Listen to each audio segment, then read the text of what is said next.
Good evening, everyone. Welcome, Hammad, to Sydney. It's a pleasure to be able to bring him here with the support of the Australia Council. So Hammad Nasar is a curator, a writer, and head of research and programs at the Hong Kong-based Asia Art Archive. The Asia Art Archive is one of the world's leading public collections of primary and secondary source material about contemporary art in Asia. It is, last year I had a conversation with Claire Sue, who is its director, and we both discussed that we're about the same age. 4A was established in 1996, and the archive was established in 2000. And the archive was set up in response to the urgent need to document and secure the multiple recent histories of contemporary art in the region. And so there are some similarities that we discussed about the emergence of 4A and also the Asia Art Archive.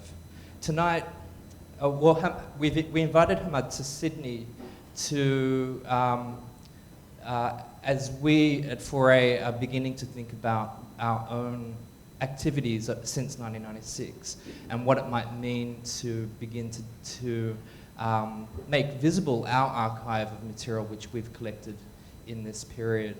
And one of the things that really strikes me about the Asia Art Archive is that it's not just a collection of material, but it actively seeks to do things with it. So it's not just a passive collection, but as Hammad will talk to us tonight about it, they're very much interested in this idea of the act of archiving and the act of engagement and how to activate and make things visible. So, as I said, Hammad is a curator, writer, and he, before working at the Asia Art Archive, he co-founded the non-profit arts organisation Green Cardamom in London that focuses on art from South and West Asia. And a number of the artists which Hammad worked with in London also have strong connections to Australia as well. He has curated and co-curated numerous international exhibitions and symposia, including Kakana, a contemporary collection at Cornell University, as well as many other places, and his CV is on our website. So without further ado, I'd like to invite Hammad to this very lovely chair.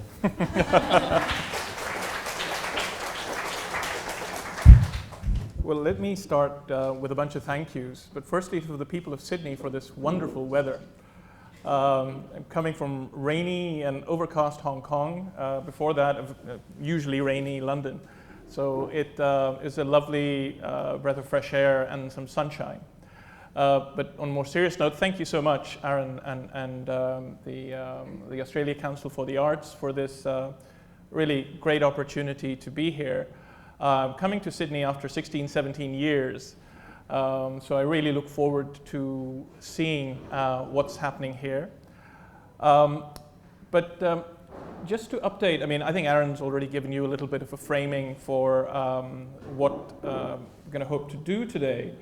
But as we started exchanging emails, Aaron, and I must recognize Pedro for getting me here, one of the conversations we were having is, yes, we'd love for you to talk a little bit about the archive, but could you also sort of rope in some of your curatorial projects in South and West Asia? I said, okay, 45 minutes, about 20 odd collective years of history. How do I do this? So what I'm going to propose is a talk which sort of plays on each other, hopefully rhymes with each other. And Green Cardamom was very much around this idea of the exhibition as a means of inquiry. And as I sort of get more and more into my new job, which is about 18 months old, I find the archive also as, in similar vein, not about necessarily what we have or even what we do, but really about what we enable and sort of collectively the field to do. And I find that sort of quite an interesting parallel. So what I want to do today is a little bit of a talk in two unequal halves. Unequal, because I'm going to spend between 15 to 20 minutes to tell you a little bit about some of the projects and the wider idea behind what Green Cardamom was about. Now 15 to 20 minutes is not enough to give you worsen chapter on the projects or describe some of the great works in there. But what I've done is I brought a bag of books with me, and that will sort of be a contribution to the 4A library here. So you can look at this at your leisure, and we can perhaps talk about it over a beer later or an email. And after those 15, 20 minutes, I want to then spend at least about half an hour or so on the archive. I'm aware that many of you have some familiarity with the archive, so I'll try not to bore you with a sort of history, but actually look at some specific projects that perhaps better illustrate what we are by showing you what we are doing and what we are trying to enable. So let's make a start with the first of the unequal halves. I'm going to start with a diagram that was sort of gifted to me by the American German-based artist. I think he's now in New Zealand, Peter Fend. And I was trying to describe, green cardamom came out of a frustration that my co-founder, who also happens to be my wife, Anita Daud, that we had collectively about what passed for international in London. So, you know, a smattering of Scandinavia, somebody German and an American, and that became an international show. And this was, I think, a very Atlantic-centric idea of the international. And what Green Cardamom was about was trying to intervene in that space, to bring out an international that comes from a different ocean, from the Indian. So to illustrate, I'm sure many of you have seen that wonderful wall chart at the Tate Modern, which in this sort of faux handwriting lists the roadmap to the major movements and important artists of the last 100 years. And of course, it's anything but. It's the roadmap of the last 100 years in Europe and America, with, you know, Takashi Murakami and Anish Kapoor thrown in. But anyway, so this is what we're trying to address. And what we went about trying to do then was to personify a Gujarati proverb, which says that if you're going to try and eat an elephant, do it in small bites. So with due apologies to all the vegetarians of you out there, that is what we then tried to do, is to identify a series of, and it wasn't so strategic in that way, it came out of our mutual interests, but we coalesced around a series of platforms, of ideas, that we then sought to develop through exhibitions, through programming, over a long period of time. And what I'll do then is to just share maybe 3 exhibitions, and those exhibitions really as modes of thinking and working, rather than give you chapter and verse on any one of them. So start with this idea of innovation through tradition, and focus in particular on a series of exhibitions that looked at the miniature. Karkhana was a project that was fully formed and conceived by the artist Imran Qureshi when I first came across it, and it was in a little town called Rochdale, about half an hour outside Manchester. And I went up there, saw this, blown away, came back, called Imran, said, look, this is a fantastic project, but how come there's no catalog, there's nothing, you know, it's just a bunch of paintings on the wall? And he just explained that, you know, the budgetary situation, etc. And then we went about saying, listen, we've got to do something about it. And so what we did eventually became a traveling show that traveled on both coasts of the US, and a book. And I wanted to just share with you why I thought this was such an interesting project. And I'll talk you through one of these works. So there were 6 artists who collaborated by courier. So this particular painting started in the town in Jhelum. And the artist, this is actually painted on, so it's not a real stamp. This is painted. He's posted it to the next artist in Lahore. The postman has done his own collaboration, folded it as he was putting it through the letterbox. Aisha Khalid, rather than saying, oh my God, what am I going to do with this bent piece of paper, just uses it and gives it that form of a postcard. It then goes into the FedEx pouch to Melbourne, where Nusra Latif Qureshi extends this, takes it back into the histories of King George V and the Nepalese Prime Minister on a tiger hunt. Goes back to FedEx, to Chicago, where Saira Wasim puts a mutant mullah on top of the tiger, remote control in hand and a satellite dish on top of his head. It goes to New York, to Talha Rator, bits of the New York subway map, and then back to Lahore, where Imran Qureshi adds just a little bit of letraset transfer to turn it into a postcard to empire. There were 12 such works, 6 artists from around the world collaborating, everyone starting to and finishing to. And the rule was that you could do anything to what you had. So this was a real, I think, statement to trust and to process. And then this is just one, this was the opening show at the Aldrich in Connecticut. Now, out of this particular show came sort of a real engagement with this idea, what is a miniature? What makes a miniature a miniature? And through that conversation came the next project called Beyond the Page, the idea of a miniature as an attitude rather than as a technique and a set of materials. So miniature, partly because of the intimacy of the encounter, because the miniature of old was people passing around books in gatherings like this, and you would see and admire the miniature by looking up close and then pass it across. So how do contemporary artists play with that as just one particular facet? So this then took form of a traveling show that focused in particularly on artists, some of whom who trained in miniature and some of whom who hadn't, but had used that as that attitude, if you like. It went back to history, to Zahur al-Akhlaq. This is a work by Imran Qureshi, who you, I'm sure, are familiar with from his work at Cockatoo Island at the last biennial, or Sharjah, or the Singapore biennial. This sort of precedes all that. And this is a work called Politically Incorrect, where blue, red, and white seems to be seeping out of the ventilation shafts at Asia House in London. This is a work that was commissioned for the show by Rashid Rana. You may be familiar with a version of this show that was then part of the Queensland Art Gallery's survey show of the art from the 21st century.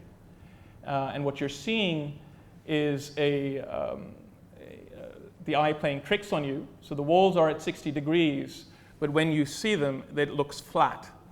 It looks like the ocean, but what you're seeing is rubbish with some colonial schooners on it. And this is Nusra Qureshi again, being literally pushed beyond the page. This is Manchester Art Gallery. And this is the first time she worked with vinyl. And the idea was for the city to be able to see into the exhibition and for the audience to see out into the city. Beyond that, then, the British Museum were interested in what we were doing, and they had the exhibition on Shah Abbas. And Venetia Porter, the curator there, approached us to say, would you be interested in doing something as a contemporary response? And we said, well, okay, if you're going to revisit the Safavids today, you don't go to Tehran, you have to go to Lahore. So we then developed a show as a compromise between 2 artists from Lahore and 1 from Tehran. So Sadaf Terefkan and Khadim Ali, who's now sort of Sydney-based, were in that show. And then we curated a study day comparing the Sakhakhane, or spiritual pop movement out of Iran, and contemporary miniature as 2 sort of facets of this idea of innovation that goes through a tradition as opposed to in opposition to it. So rather than the sort of the dominant avant-gardist idea of, the past, I spit on you, these are folks who engage with it and then move beyond. And then what was wonderful was an invitation to do an exhibition in California, which allowed us to revisit Beyond the Page. To realize, to come sort of engage with the mistakes or the things that we missed out, and there were several, and to do a sort of a redux. So we did that in 2010. And I'm not going to sort of name everybody, but just sort of point out that little construction at the top, at the bottom left, is actually made of bricks. So this thing that looks like a carpet is little bricks. And the piece that I'm pointing to here on the right bottom corner is human hair. This is pencil marked on industrial sandpaper.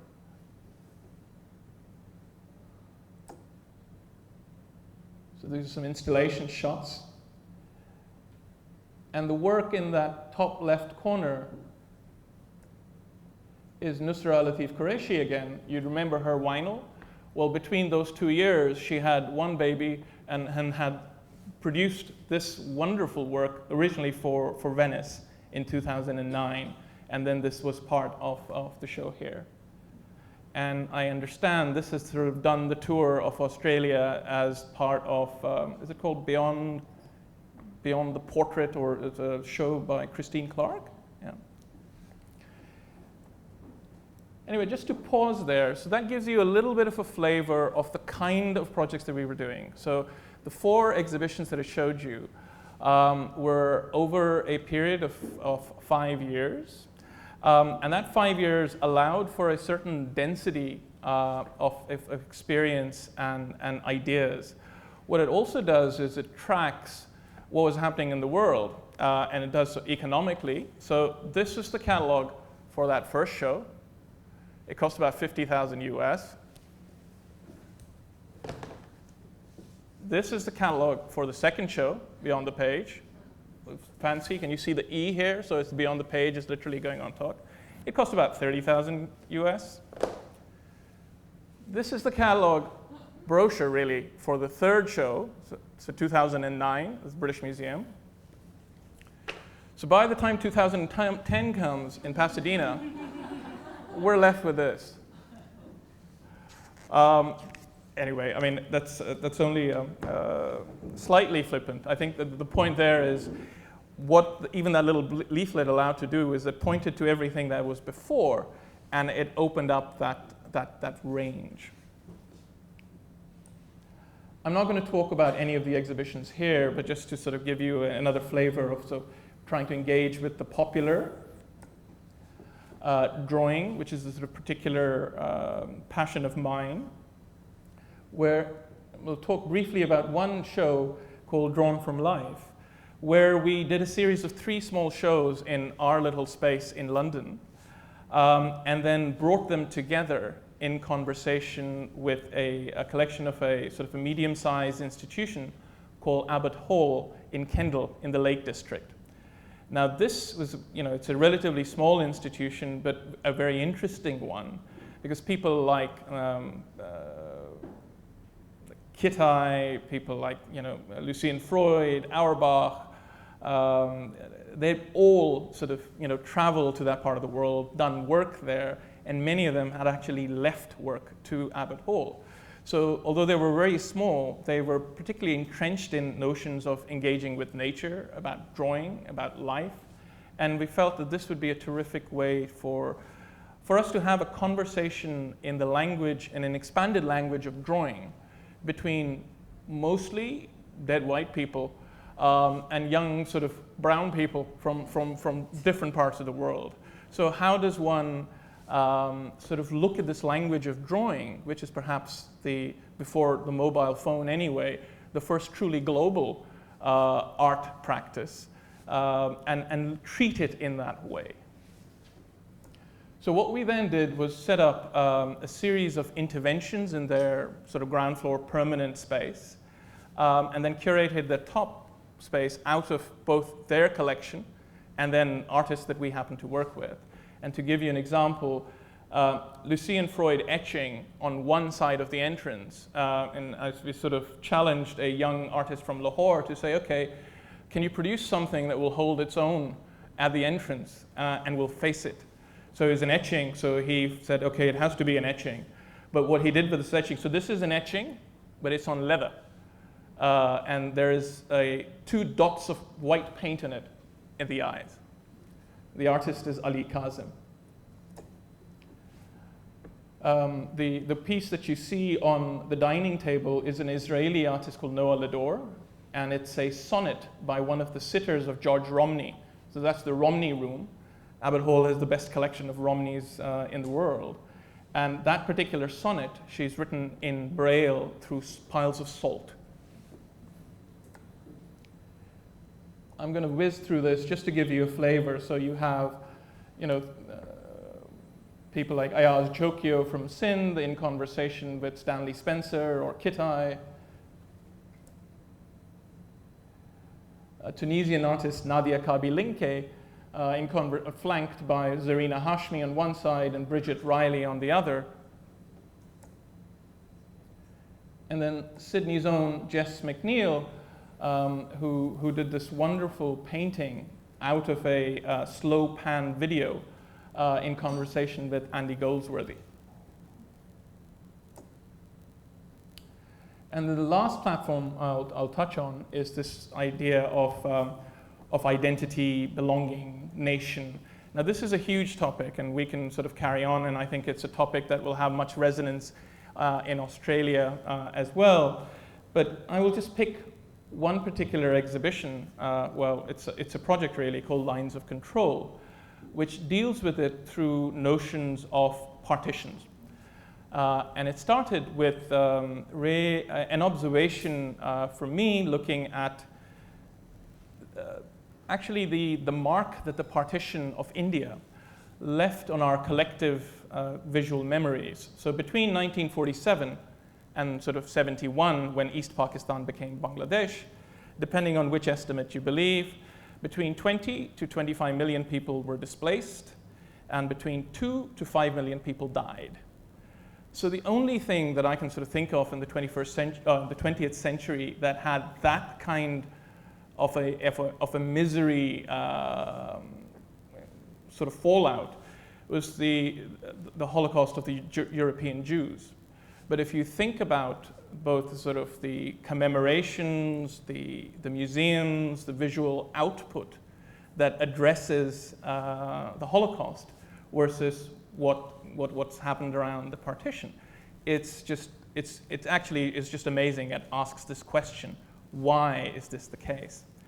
So this started as an inquiry into trying to figure this out, and very quickly became something sort of much more. It became really looking at, I think, the fundamental problem, or at least one of the fundamental problems that we are all facing with today, which is how do we live with our partitioned selves? How do we live with difference? Whether economic, racial, ethnic, religious, how do we live together, in the words of the social scientist Richard Sennett. And it started with a workshop at the Royal Geographical Society where a lot of these lines were drawn, led to a fellowship for me at Goldsmiths, artist talks, film screenings, artist projects. So to give you an example, this is a Dutch artist, Sophie Ernst, who did a series of video recordings of artists talking to their parents and grandparents about the homes they left behind at the time of partition. She started her project in India and Pakistan, but with the help of the Sharjah Biennale, we could extend that to Israel, Palestine, and Iraq. We go back, and in Vite you see what was happening in the world while this project is developing.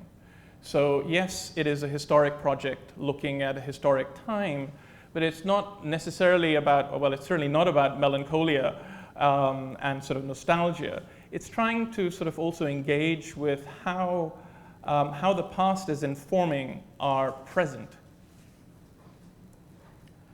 We then worked on a series of exhibitions in 4 different places: Karachi, Dubai, London, that was our little space at Green Cardamom, and then these 3 exhibitions came together and became How Nations Are Made at Cartwright Hall in Bradford.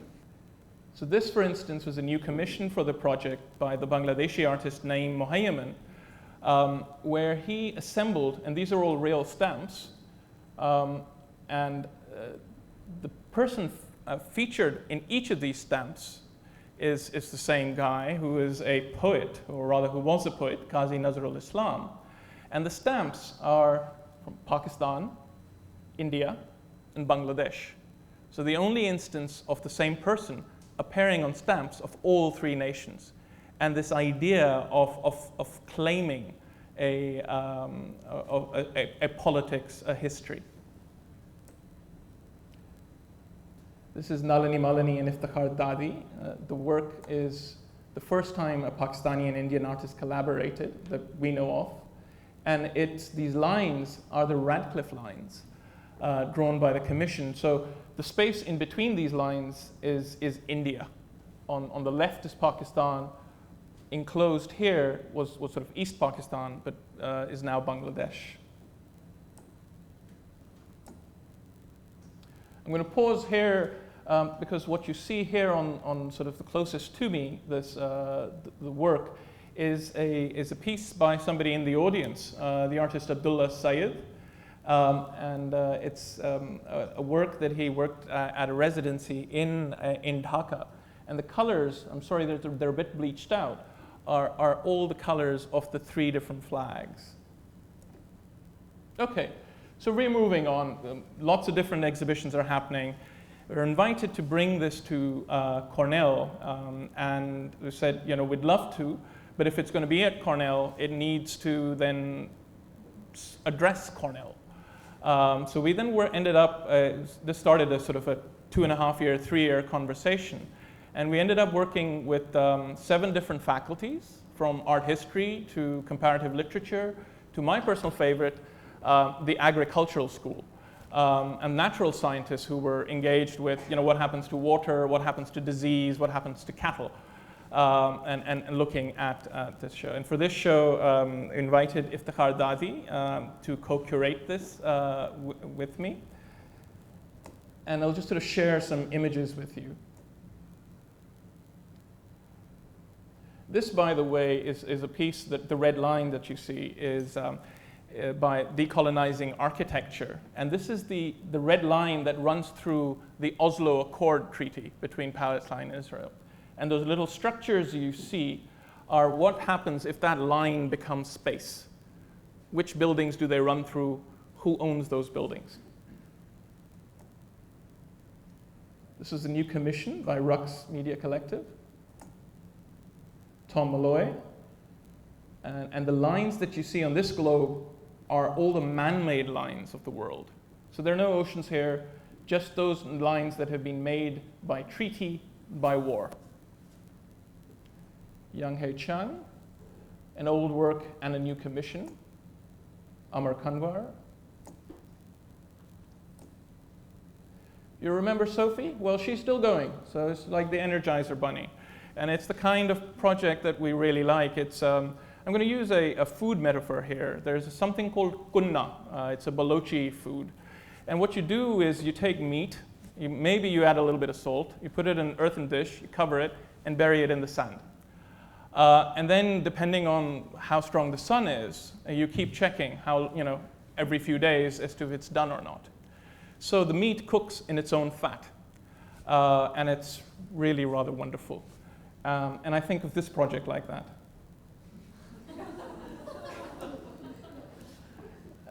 So this was its last installation at Yorkshire Sculpture Park. By this time, it had a reading room, it had those videos, it had commentary, it had a book. It's really become a wonderful resource for us all. This is the Dadis, a new commission for a project in Canada.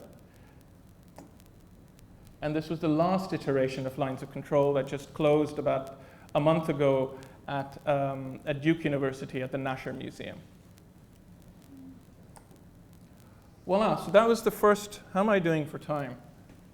Really badly, I think. Okay, so apologies for that.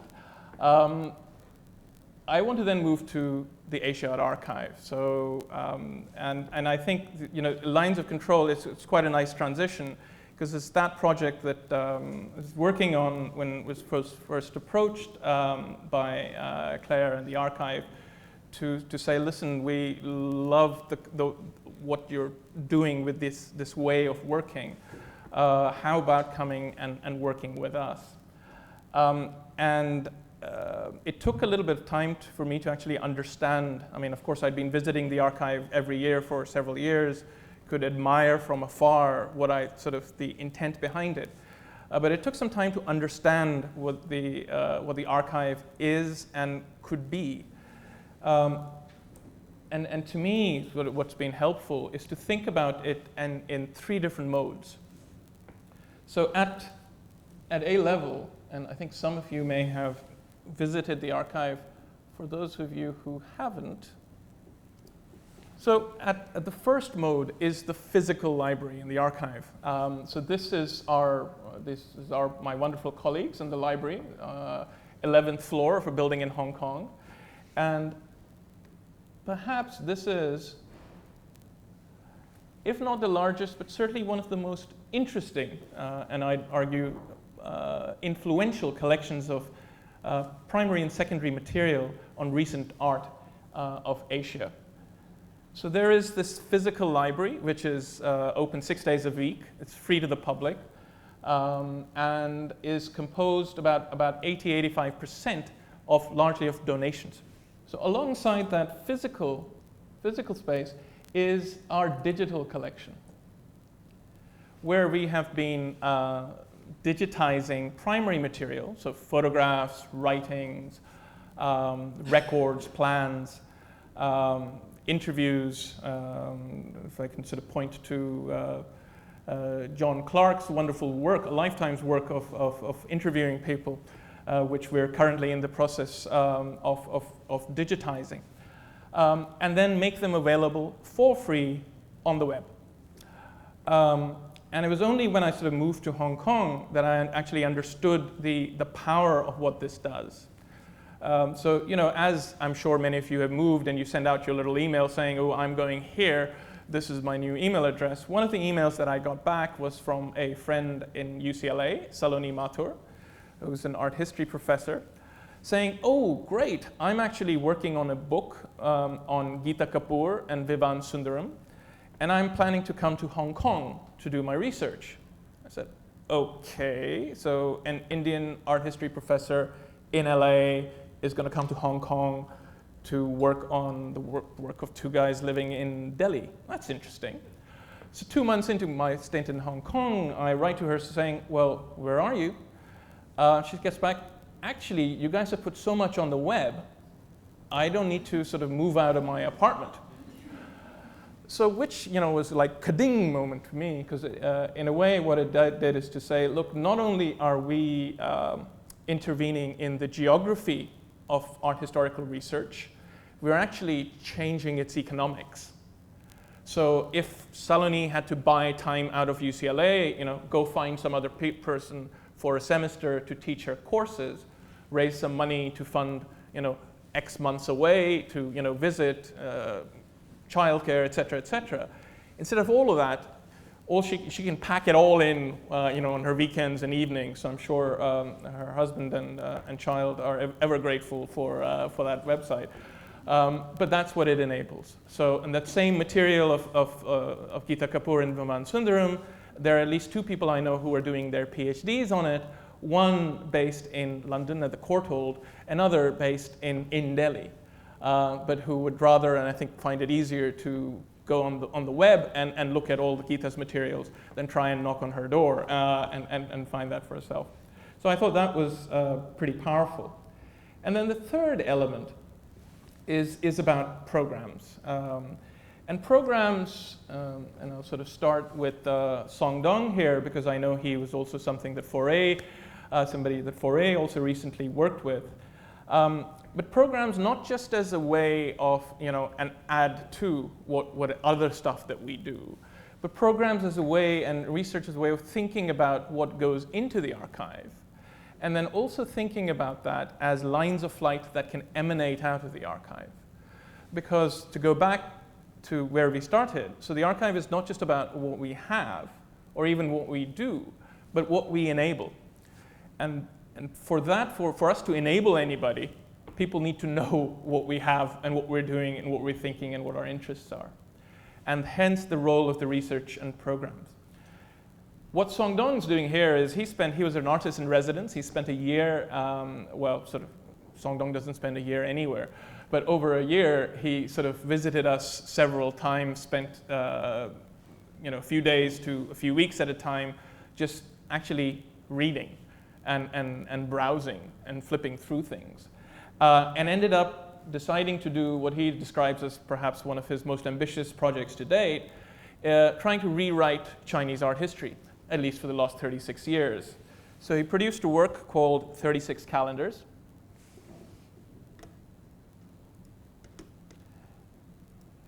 And in this website, which will be launched later this year, what you can see is these little wall calendars where he's gone year by year, month by month, a drawing with personal reflections on what that meant for him.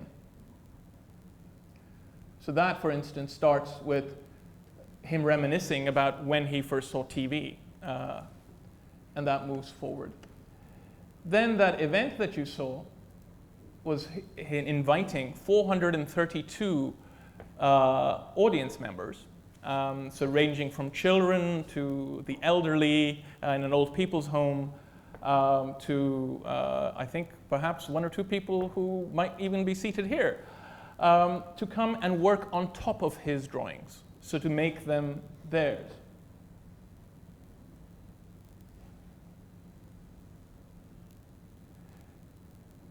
And when this website goes live, you will have the possibility, oh, you can't see the button here, is to print any of these drawings and then do that same thing yourself.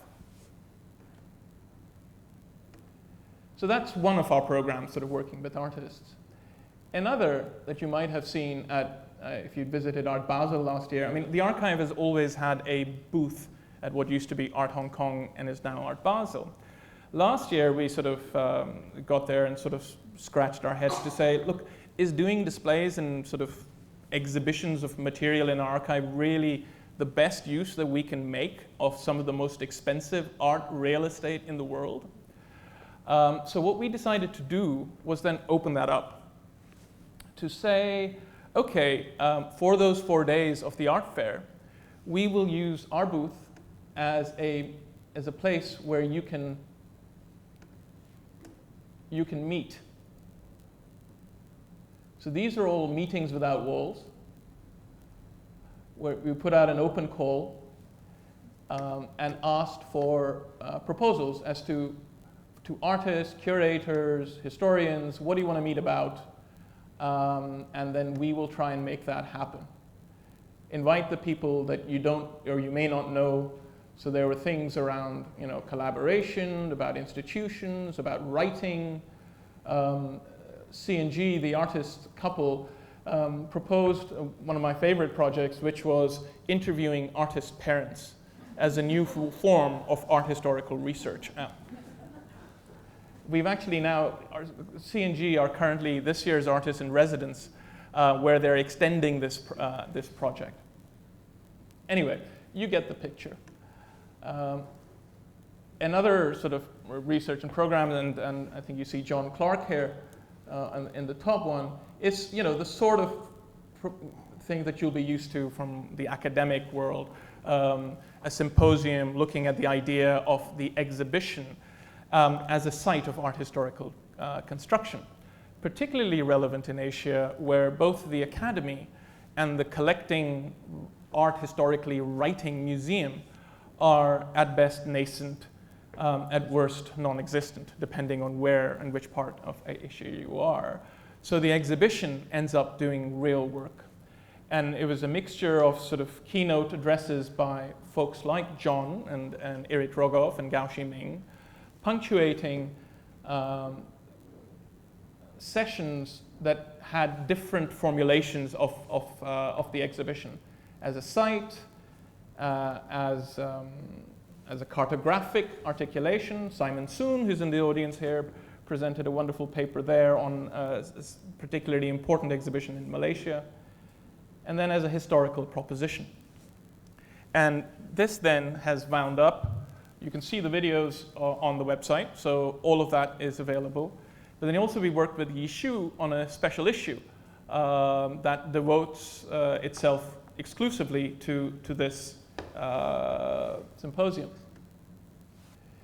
We also do a set of programs called Learning Labs for young people between 14 and 20. And these are just two examples. So two Hong Kong artists, Casey Wong and Tozer Pak, who are really walking a group of young people through two of their seminal works.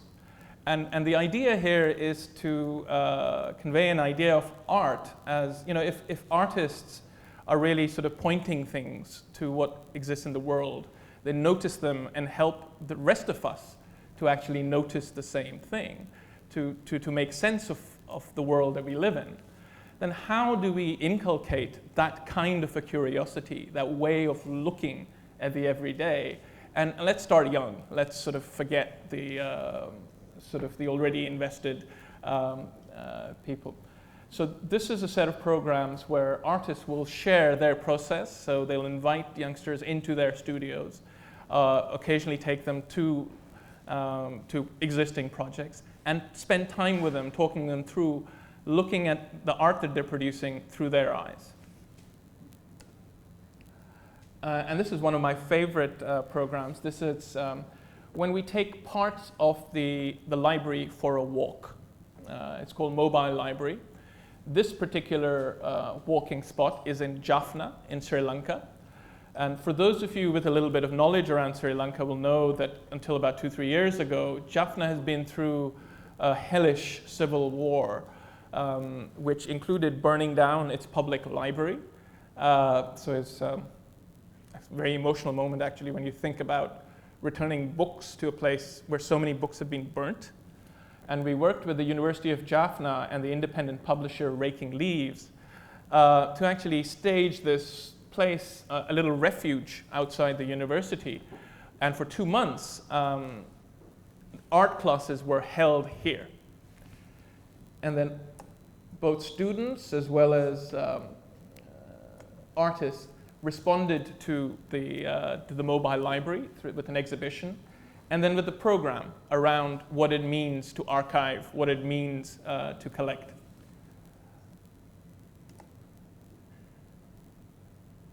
Okay, so that's to give you a little bit of a flavor of what programs means for us. Now, what does research mean? You'll start seeing some repetitions in the language that I use. So here we are trying to sort of frame the Asia Art Archive as a constellation of cumulative platforms. So cumulative because we're bringing in time again. And I'll introduce sort of 3 ways of looking at this. One is through the lens of a knowledge infrastructure. And what do I mean by that? Well, actually, 4A is a great example of what I mean by that. So an artist space that was set up by an association of artists that's trying to address a need, an urgency that exists in a particular scene. And quite often, 4A has been terrific and sustained itself. Quite often, these places die, as do periodicals. But for the work that happens when they live, it's pivotal. It actually changes that scene.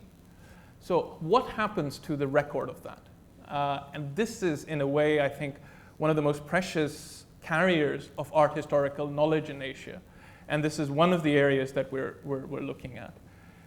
Pedagogy, writing, exhibitions, these are some of the others. So this is what we mean by knowledge infrastructure. Practices, and let's talk about performance. For us, we're sort of also privileging those practices which need that sort of focus. And performance, until Marina Abramovic's MoMA show and the Tate's tanks, was really the unloved child of the contemporary art world, whether it's the museum or the academy. And particularly in parts of, say, Southeast Asia, where the infrastructure was particularly lacking, performance was particularly vibrant. And those histories are sort of precious, ephemeral, and they point to much wider sort of sense of society and beyond just the art historical knowledge they carry. So that's a focus of interest. And then, of course, there are geographies. Let no one forget that even in the so-called post-national phase, there are always geographies. My particular favorite is Other Asias. And I use that to also to think about, I mean, as we think about Asia, we're not referring to a bounded place that can be spotted on a map. We're referring to an idea. And in a way, if I had the opportunity, and I think most of my colleagues would agree with me, if we could change our name, I would insert 3 question marks. So Asia, question mark, art, question mark, archive. And what Other Asia points to is that questioning of what Asia is. As an idea, as a place, how can you tell stories about, or narratives around art history of Asia without thinking about London, where sort of people like Anwar Jalal Shamsa and Rashid Arain and David Madala were all showing together alongside Souza and Avinash Chandra at the Signals Gallery, where they could be included in a group show with Helio Tisica or Ligia Clark. And this was all happening in London at that time. So what do you do with London, or Sydney for that matter? So going back to this, technically our time's up, but will you give me about 10 minutes or so to just share 2 or 3 projects? I'll do this quickly, because I have a suspicion that many of you know this stuff. I'll talk about 3 different projects. The first one, which has been the longest running, is called Materials of the Future. And it started at its source about 6 years ago by an effort, James Debevoise with several colleagues, to interview many of the midwives that gave birth to the scene that we now call contemporary art in China. So there are about interviews of between 80 to 100 people. These are curators, historians, artists, and indeed people who are now property developers, but that went by other professions at that time. And what they are, these are long-form interviews. Edited versions of those are now on the web and have been for some time. The edited videos also have English subtitles. And what I'm told by people who are teaching in the US is that thanks to this particular project and MoMA's primary documents, the effort with Wu Heng, a number of universities in the US have now started crafting contemporary Chinese art history courses at the bachelor level, which is amazing. So apart from those interviews themselves, what happens when you start talking to people and people understand what we're trying to do is you suddenly find how generous they really are. And these are just, there are many, but just counting on a few people and their generosity in terms of what they then want to share with us. And then, of course, sharing is one thing, trying to make sense of it is another. And these are the sort of ongoing efforts of tree diagrams led by our senior researcher, Anthony Young, of China, trying to sort of make sense of Fei Dawei, for instance, his personal papers, breaking them down to particular exhibitions, his writings, his talk series, the artist files he had. And these then are we hope, points of engagement for the field at large, for students, for teachers, for curators. It's really who can then begin to use the archive as fuel for their practice, whatever their practice happens to be.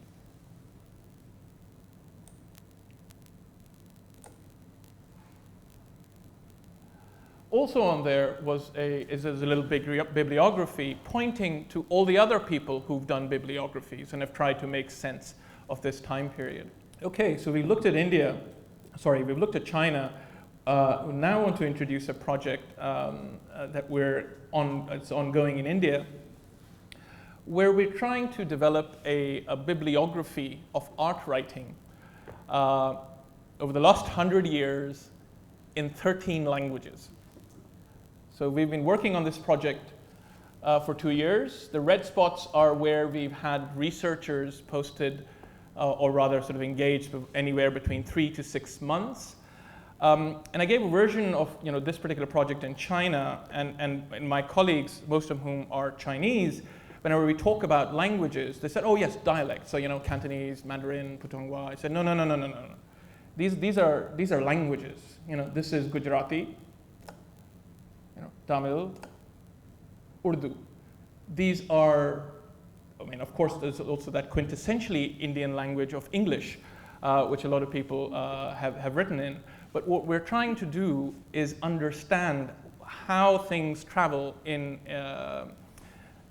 different languages. I sort of joke, but not in front of Geeta Kapoor, about if we were going to subtitle her seminal book, when was modernism in Indian art, I'd add in brackets, when was modernism in English-speaking Indian art.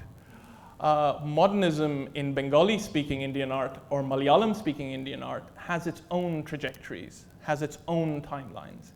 And what's interesting, or I think what would be much more interesting, is when those timelines and those trajectories and those narratives bump up against the other ones, the ones in English or Hindi or Gujarati, and what kind of cacophony that they create. So over the last year, so well into this project, what we then did was start a series of engaging the field. So, the gentleman that you see up there is Ghulam Muhammad Sheikh, who's associated with the school at Baroda, with a writer, artist, and teacher. And that was held about a year ago, and it was setting the scene for what we are trying to do.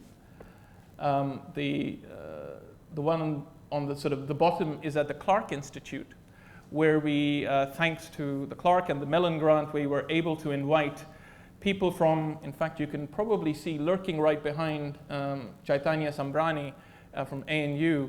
So some of the people who are creating this emerging field of South Asian art history. So Kajri Jain, Iftikhar Dadi, Saloni Mathur, Ajay Sinha, to engage with them on this idea of what this tool, this bibliography, will be able to do. And one of my favorite moments of these 2 days workshop was when the new director at Clark, Dobby English, raised a very innocent little question, which was really a hand grenade, addressing to all these people to say, okay, when this bibliography is up and it's online, what will this mean for language requirements for your PhD students? Which was when, I think when they started thinking, and it also starts raising the question of what does it require for language requirements for themselves? So if you to study temple architecture, you need to know Sanskrit or you need to know, Gujarati. How can you talk sensibly about Ghulam Muhammad Sheikh's work without being able to read his writings in Gujarati? So I think that's a really interesting, and that's the kind of thing that this sort of sets up. Happy to announce that and this last picture was taken about a month and a half ago, where we launched the bibliography. It is now online. But what it enabled us to do, what this project enabled us to do, is actually also test the field. So as part of the process of letting loose all these young researchers all over India, was to have around them a wonderful series of advisors and mentors to say, okay, if you're going to look at Gujarati, you need to look here, and you need to look at for these people. And we did a little exercise of what the finest experts in the field had to tell us, say, about what to look in Chennai for the writers. So before we did the bibliography, here was the list that we were asked to look for. Here is the list that we came up with. This is Mumbai and Pune, so artists writing in Marathi. Here is what we were told to look out for. Here is what we found. And I think what the beauty of this bibliography is, and it's now online. We've launched, not with all 13, there's Marathi and Tamil up there. And over the course of this year, we will put the other languages load up there. So what this will enable you to do is say, you search for an artist, say Adi Mulam. You get some of the writings that he's come up with. And what you get for each of them is not just where it was published, what it was, but also some descriptive tags of what that writing covers. So ideas of Tamil culture or abstraction or other people who wrote in that publication. So even though we cannot and will not attempt a translation job behind all of this that we're doing, even by pointing to it in this way, with transliteration and translation of titles. So anybody who's doing a PhD on Adi Mulam and doesn't have Tamil will now need to at least try and find translations of these, or better still, commission translations of these. And where this project will lead to next is, the beauty of language, of course, is that it also seeps through borders. So if you're going to look at Bengali writing, why not also look in Dhaka? We've actually been having trouble finding researchers and places within India to look at Urdu writing. So I said, okay, forget that. We'll start the Urdu bibliography in Lahore. Because until 1947, anyway, that was, that's the same art history. So that then begins to then coalesce around and has echoes of the lines of control, and also, sort of messes up these neat geographical boundaries. And the last project I want to talk about is one that we started last year. And these 3 books are, so when I arrived in Hong Kong in the fall of 2012, one of the first things I did was visit all the universities, talk to everybody who was in the art history departments, visual arts departments, visual cultures department, to say, okay, what are you guys doing? What are the big problems? What would you like the archive to do? And without exception, the common lament was, we have no art history in Hong Kong. And I could not understand what that meant, because here, this is one of the richest parts of Asia. There are functioning art history departments in all of these places. There aren't, say, in Pakistan, for instance. And what do they mean when they say there is no art history? Well, partly what they mean is there is not much literature. So these are the 3 books. Interestingly, one written by an Englishman, one by a Frenchman, and one by a mainlander on Hong Kong's art history. And there's sort of there's a struggle, there's a very thin art history which is being repeated. So there's a lack of density around the discourse. So what we then did was to say, okay, can we develop a project where we're not, and I'm going to use another metaphor and analogy, and this time of mountain climbing. You art historians, you guys climb those mountains. We're not going to climb those mountains for you, but can we build you better base camps? Push you into climbing higher or climbing more mountains. So we set up a series of lines of inquiry, and I'm also sort of not incredibly fond of Giorgio Vasari version of art history, which is sort of lives of the artists, which actually echoes and is still the dominant form of halos around star artists, even in what we have as art history. To say, can we frame an art history around ecology and around ecosystems, and look at how was things being shown, how were people being taught, what was being written about them, how were they sort of sustaining themselves, how were they traveling, and develop a set of tools.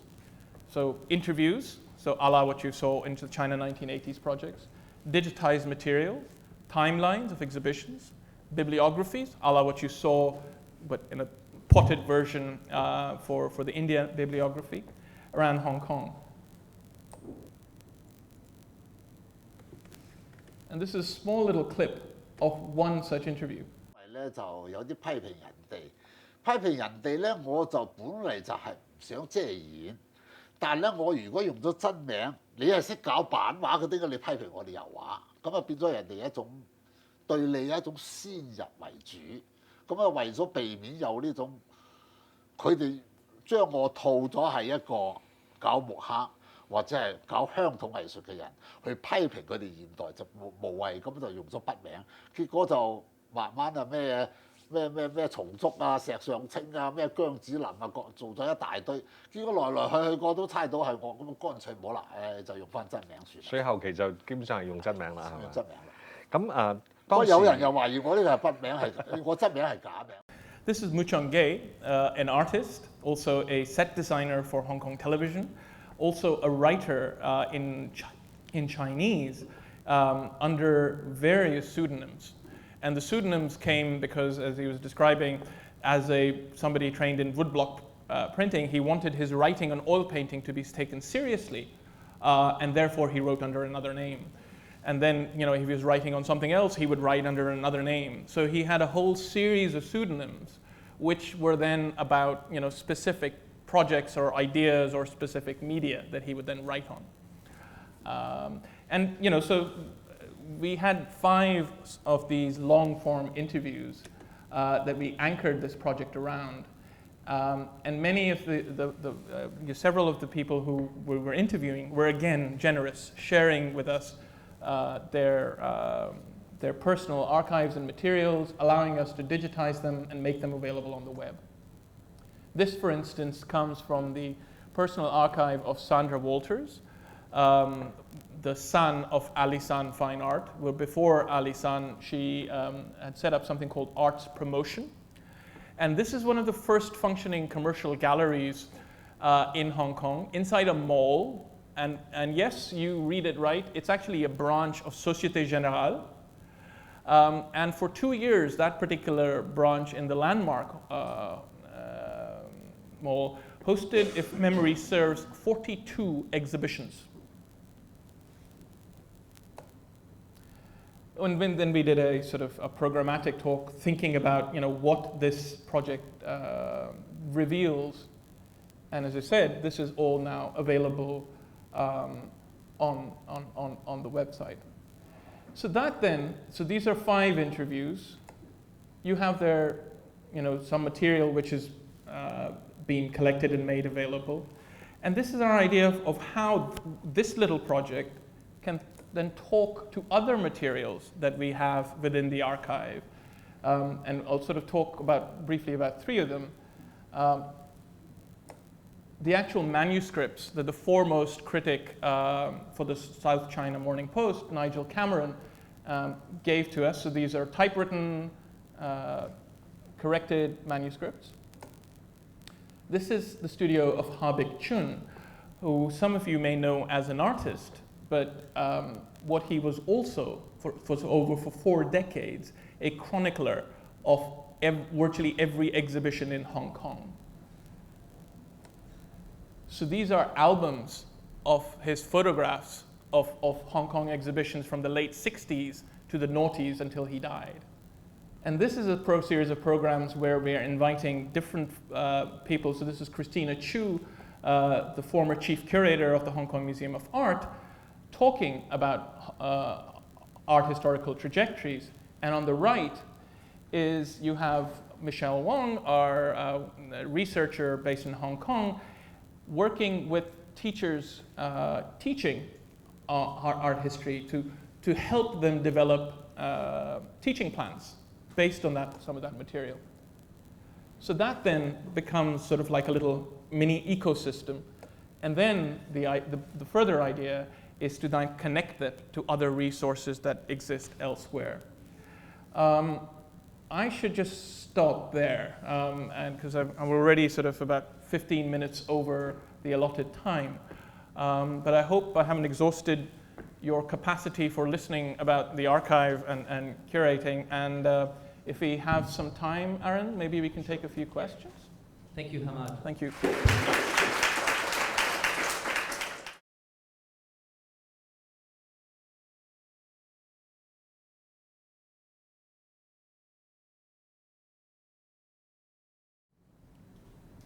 Good Lord. Okay. Yes, of course, I would agree. And you know, from the archive, let me answer that from the archive's perspective first. When Claire started this, and she started the archive in the year 2000, it was coming from a personal place. She was trying to research on contemporary Chinese art while a student at SOAS, and was very quickly discovering that there is nowhere to go. So the only place she could find was the personal library of Johnson Chang at Han Art, where she hung out and did most of her research work on Chinese art history. And then she said, oh, we've got to do this, and we've got to address this, and for Asia. This will be a comprehensive library, a resource for all of Asia. I think it probably took her about a year or two to figure out that's not going to happen. And therefore, you have to make choices around what you do. So, you know, the word comprehensive was dropped. Then, you know, I think coming, and it always helps when you come at it from the outside. I joined an institution that was already 13 years old. In human terms, it's a teenager. It's got hormones running through, trying to figure out what kind of adult it wants to be. And I think on those things, you have to make decisions. And part of for our job, I think, at the archive, is to be transparent about those decisions and to make real decisions, to not try and shy away and say, oh yes, we're going to somehow be indexable to the world, but actually to privilege certain things. But be transparent about why we're privileging them. And of course we can get them wrong, and we will get them wrong. But that's okay, we can learn from them and make better mistakes in the future. In terms of my sort of personal story and those ideas and projects, 17 years ago when I was here in Sydney last, I was also visiting at the behest of a couple of institutions. But they were very different kinds of institutions. The two were my employer at the time, ANZ, and my client at the time, BHP. And the kind of things I was doing at that time was trying to think about how you could build gas pipelines from Turkmenistan to Pakistan. How would they be built? How would they be funded? How would you not get arrested in the US if you took on such a project? So for my sins, I trained as a chartered accountant, but did art history in the evenings, then moved on to banking, then moonlighting as a film reviewer, and then, as one does, became a management consultant. And then chucked that in, retrained myself, post-colonial visual culture at Goldsmiths, and after sort of 14 years of doing South Asian eldest son tries to make figure out what will work, discover that, okay, what I really wanted to do was be a curator. So that was about 2003, 2004. So hopefully that will answer your questions, because in a way I've been sort of making this stuff up as I go along, and that, for me, the exhibition is a genuine mean of inquiry, because if I'm interested personally in making an exhibition, it's because I don't know something and I would like to learn. And therefore also that it will also explain why most of the exhibitions have co-curators, collaborators, because I always like to learn from people who are smarter, better looking, etc. And that, in a way, is the spirit, I think, also behind what we're doing at the archive. because the only way we're going to enable sort of change is, I mean, the other, yes, you can think about the archive as a verb, but you can also think about it as a catalyst. And if you think of, your catalyst, so your yay little sort of drop of vanadium oxide can produce how many thousand tons of steel, hopefully without expending itself. So for the archive to be really productive, we have to be sort of in constant conversations and hopefully productive collaborations with, from the likes of MoMA, for instance, where we are collaborating on a little research project of somebody also based in Australia, who we'll hopefully be meeting in Canberra, Olivia Crichier, looking at the role of Japan, and particularly Tokyo, in showcasing, engaging, supporting Chinese art in the 1990s. To sort of little initiatives by independent curators like Biana Sirik in Shanghai, who off her own bat has been documenting the exhibitions in Shanghai over a 10-year period, producing video interviews, producing diagrams of how the things were hung. And what we're working with her is to help her edit those interviews and then find them a place within the archive. So again, it's that idea of how can you break things down? It's like Lego, yeah? I mean, if you buy a toy which looks like a building, it's just a building. But if you can produce a set of Lego blocks, you can allow people to build their own buildings. And that's what we're trying to do, is to build Lego blocks.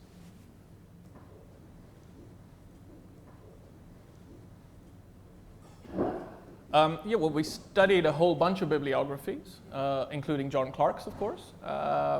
And what we then sort of came up with was, even the cataloging that we've developed for the archive. Yes, we looked at Getty and sort of took from it what worked, but I had to sort of make stuff up again because what we're interested is not necessarily is exactly what the Getty is interested in. And therefore, how one deals with different languages, how one deals with geographies, these are all things which are important to us. And therefore, for many of the things that we do end up sort of, studying widely, taking advice, and then going after what we think works. And if it doesn't, changing it.